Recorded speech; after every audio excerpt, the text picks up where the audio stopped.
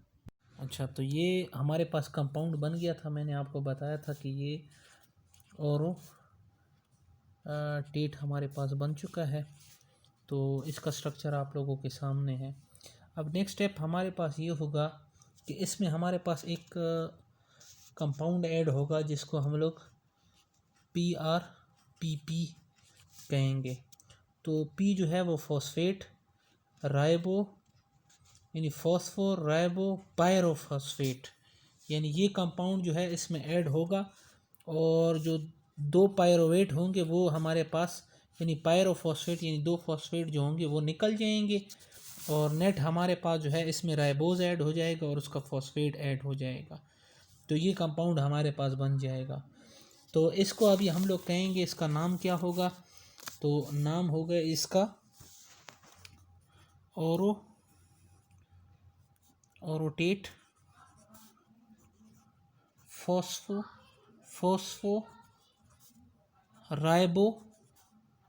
राइबोसाइल transferase. तो ये जो है हमारे पास ये कंपाउंड जो है वो बन जाएगा। तो ये हमारे पास ऑर्नेटेट फॉस्फो राइबोसाइल ट्रांसफरेज एंजाइम जो है वो यहाँ पर हेल्प करेगा। और ये हमारे पास जो है नेट रिएक्शन में हमारे पास ये जो होगा ऑर्नोटेट, तो ये जो है राइबोज और फॉस्फेट के साथ मिल जाएगा। तो ये जो कंपाउंड होगा इसका नाम होगा औरोटेडीन 5, क्योंकि 5 पोजीशन पर है, 5 मोनो फॉस्फेट। तो ये हमारे पास बन जाएगा। लास्ट स्टेप है कि इसमें से ये जो चीज़ है ये हमारे पास एक्स्ट्रा है, तो एक कार्बन डाइऑक्साइड का मॉलिक्यूल हमारे पास निकल जाएगा और ये जो है लास्ट हमारे पास ये वाली चीज़ बन जाएगी।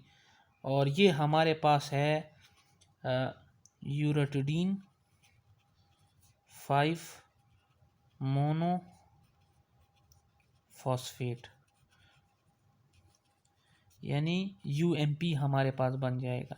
तो ये आप लोगों को पता होगा कि पीछे हमने जो यूरेसेल का स्ट्रक्चर पढ़ा था, तो ये वही यूरेसेल का जो है वो स्ट्रक्चर है हमारे पास। यहाँ पर जो एंजाइम होगा तो उसको अभी हम लोग जो है OMP डी कार्बो